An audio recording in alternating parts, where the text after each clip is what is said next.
numva umukiza ambwira ko mbuzi inkomezi ngo name ndamusenga ntaco nzomuburana yanyishuriye ya myenda yose ubu niwe ndirimba kuko nezerewe niwafise inkomezi zibasha gukiza zikiza bimibembe zigakiza umutima yanyishuriye ya myenda yose yarampariye ibyaha byahindutse umweru singiri ciza nkora nibesherejweho n'ubuntu bwawe gusa nezwa de n'amaraso yanyishuriye ya myenda yose yarampariye ibyaha byahindutse umweru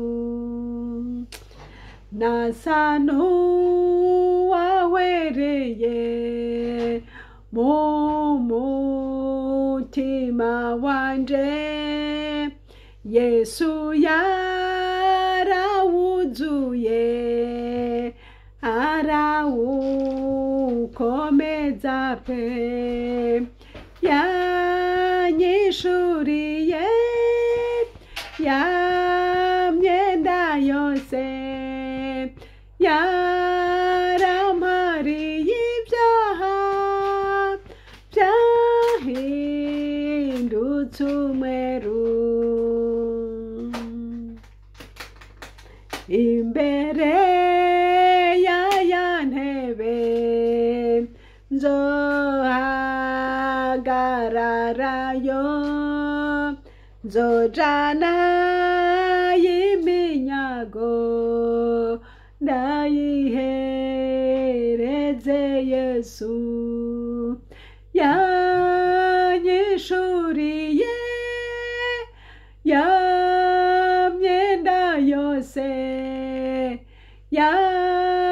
yarampariye ibyaha byahindutse umweru haleluya mana data ndagushimiye uyu mwanya mwiza usuye kumpa kugira ngo mbe imbere ya bene data tuganire ku ijambo ryawe haleluya urakoze mwami wacu Yesu uyu muririmbyi yaravuze ngo yarampariye ibyaha ngo kandi imbere ya ntebe nzohagararayo njanye y'iminyago haleluya ngo ndayiguhereze Yesu urakoze mana turiko turakora ijoro n'umurango mwami wacu Yesu kugira ngo turonke ico tuzorengukana imbere yawe nuko dushoboze kandi udufashe na bene data turi kumubahezagira ubafashe urakoze bana uyu mwanya ubane nanje rero ungirire neza wiheshe icubahiro mu izina rya Yesu amen haleluya muri kumwe na Françoise Habonayo turi kuri chaine Habonayo kandi Imana iduhana umugisha tumaze iminsi turiko turavuga ku by'umuhamagaro mu video iheze kandi duheje kuvuga ku byo kuba maso no kugaba kubera yuko satani yamaze kwivanga muri ibi bintu by'Imana ariko rero naho yivanze muri ibintu by'Imana abahamagawe n'umwami abakorera umwami ntiducoka haleluya kuko tuzi neza yuko umunsi umwe ngo tuzohagarara imbere y'Imana ngo tuzane iminyago. Yesu we, umuntu wese azana ibyo yakoze. Haleluya, ngo ibikorwa umuntu wese yakoze azobiherwa ingero beneda. Reka dusangire ijambo ry'Imana riri mu gitabo c'Abikorinto ba mbere igice c'15. Turahera hariya ku murongo wa 54 ngo ariko ubu ubora niwamara kwambara ukutabora, n'uyu upfa niwamara kwambara ukudapfa, niho hazoshika rya jambo ryanditswe ngo urupfu rumizwe n'intsinzi. Warupfu we, intsinzi yawe iri hehe? Warupfu we, uruboyi rwawe ruri hehe? Ibyaha nibyo ruboyi rw'urupfu, kandi ubushobozi bw'ibyaha ntibyagezwe. Ariko Imana ishimwe iduha gutsinda kubw'umwami wacu Yesu Kristo. Haleluya.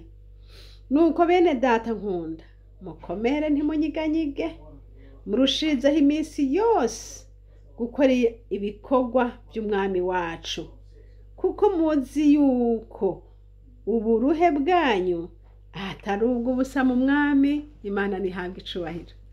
Haleluya. Ngo uyu mubiri ubora, uyu twambaye, ngo niwamara kwambara ukutabora, n'uyu upfa niwamara kwambara ukudapfa, ngo niho hazoba rya jambo ngo urupfu rumizwe n'intsinzi. Ngo mbega warupfuwe, ngo uruboyi rwawe ruri hehe? Ngo uruboyi rw'urupfu ni ibyaha. Twese twakoze ibyaha, tuzopfa kandi. Nuko nta muntu n'umwe atazopfa. Abubona umwanya umwe uzobabura. Bamwe twahora tubona kera, uyu munsi ntabo tukibona, barapfuye, imibiri yabo yaragiheze.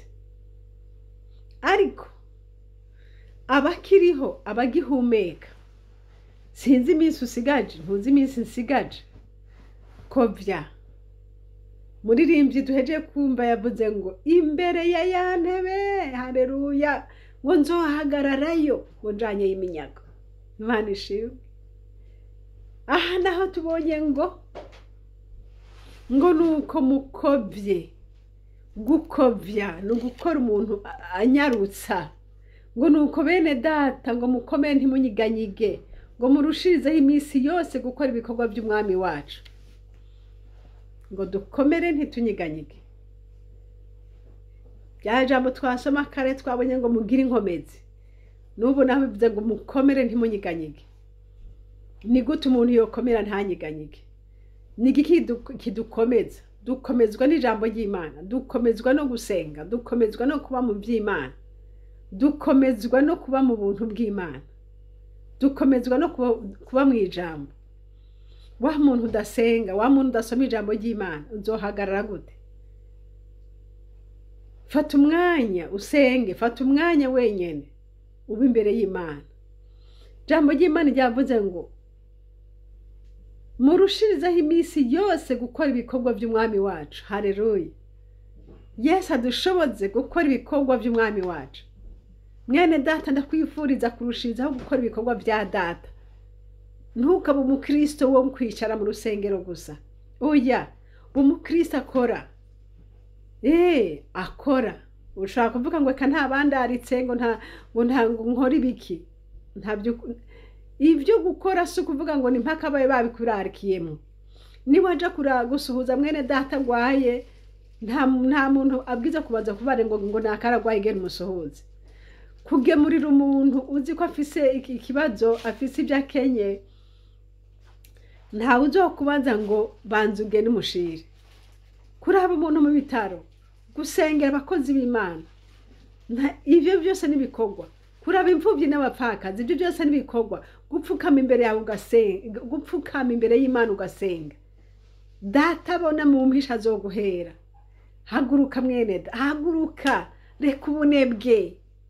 Reka ubunebwe. Ntukavuga ngo ntabakuraritse. Data Amina, data yarakuraritse. Haleluya, data yarakuraritse. Imana ishimwe. Yaguhamagaye yarakuraritse.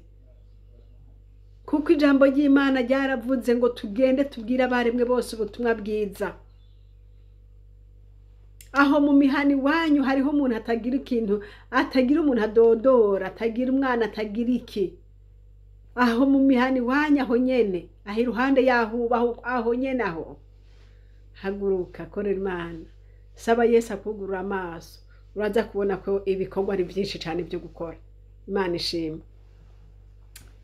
Ngo murushizeho iminsi yose gukora ibikorwa by'umwami wacu. Ngo kuko muzi yuko uburuhe bwanyu atari ubwo busa mu mwami.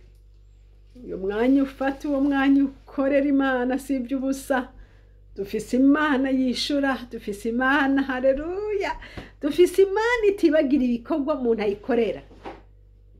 Nyasomye ijambo ngo naho Aburahamu atatumenya, ngo naho nde atatuzi, Yesu we ngo ariko uhoraho we waratuzi. Naho aho mu rusengero rwaho batakunze, canke n'ibikorwa ukora ntibanabibone. Kumva uruzinduka gusenga kare mu gatondo usengera igikorwa c'Imana, aho ntabazobibona, ni data kwiye kubibona. Imana ishimwe. Kumva uruzinduka gukoropa mu rusengero sindabizi.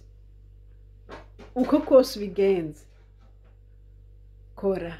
Hariho Imana ibona mu mpisha, hariho Imana ibona ibyo tuyikorera mu mpisha. Yesu nabahezagire. Bene data, ibyaha nibyo byatuzaniye urupfu. Adamu na Eva batuzaniye urupfu, ariko ntaco bitwaye. Yesu yaratuzuye atugira abazima, tuzobanaho nawe kubwo kumwizera. Imana ishimwe. Ico dusabwa gukomera ntitunyiganyige. Tukomeze iminsi yose gukora ibikorwa byo waduhamagaye hakibona. Jambo ry'Imana ryaravuze ngo bahava bwira ngo ata muntu agishobora gukora. Bene data, buhava bwira ata muntu ashobora gukora. Bigishoboka, bicemera, kora. Bicemera, nsengera. Bicemera, mpamagarira Imana. Nyanjira gusengera. Dufatana amaboko. Abagwanya umurimo w'Imana ni benshi. Abagwanya igikorwa c'Imana ni benshi. Abagwanya igikorwa c'Imana bagomba ko bakozi b'Imana bahora bakazima ni benshi. Senga, usengera igikorwa c'Imana. Usengera igikorwa c'Imana. Ubonye mwene data yatewe, musengere. Musengere. Hariho intambara zitihisha, hariho intambara abantu benshi bakunda kuvugira cini, ariko hariho n'abandi Satani yarenyuje baja ku rubuga bagatukanirayo, baja ku rubuga bakamburanira impunzu, baja ku rubuga. Imana data dutabara. Ubonye biruko, senga zimya uwo muriro, kuko nutawuzimya uratandukira inyubakwa yawe. Ntitukanezererwe ibyiza ibibi bishitse kuri bene data bandi, ahubwo dusenge tubatabarize. Nuko rero ngo durushirizeho gukora ibikorwa by'umwami wacu. Ibikorwa by'umwami wacu rushirizaho dukorera Imana, ngo kuko tuzi yuko uburuhe bwacu atari ubw'ubusa. Iyo umuntu avuga ati uburuhe si ubw'ubusa, ni ukuvuga ko bufise impera yabwo. Yesu Kristo abakomeze, adukomeze, dushishikarire ibikorwa by'Imana. Dukomere ntitunyiganyige. Ibinyiganyiza ni byinshi, bigomba kugukura mu kibanza urimwo ni byinshi, bigomba kugukura aho hantu muri ayo mavuta urimwo ni byinshi. Hari amajambo, mana we, hari amajambo arakubita gusumba inkoni. Amajambo arakubita agakubita umuntu akamusenyagurira hasi. Amajambo yarakubisa Abisirayeli, arabakubita abasoda bakomeye b'inkomezi, bacika iyondoyongondo, bacika ivutu, baragongwa kubwo umuntu umwe ariko arabakubita amajambo. Maravyibuka ca gihe Goliyati ariko arabatuka. Yewe za ngabo za Sawuli, babasoda b'abajenero bakomeye b'intambara, baracitse ivutu bataranakubitana n'urusase na rumwe kubw'amajambo. Intambara y'amajambo irajyana, irakubitana, irababaza, ijambo ntiritinya ngo urasinziriye uraryama rikagaruka mu mutima, ijambo ntiritinya ngo uri kumwe n'abantu abandi baravuga ryoryo rikaguma rivuga mu mutima.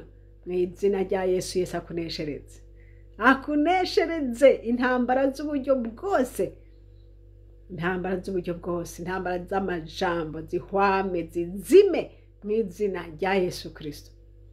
Muntu w'Imana ushikame, Imana ihagurutse Dawidi yo gukubita ijambo rizimya amajambo y'abadayimoni.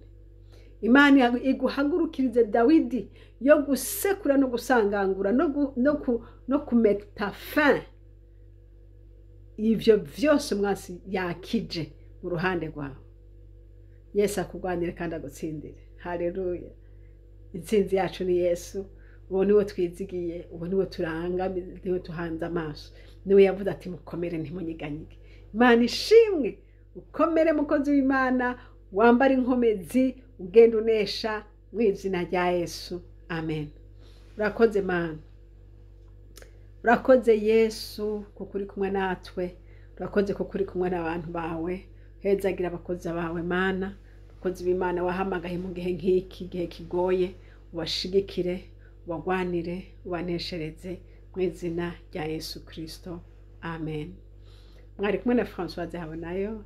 Nomero za telefone ni za zindi ni +46 768 0065 46, kandi ishene turiko ni Chaine Habonayo. Imana iduhane umugisha namwe. Amen.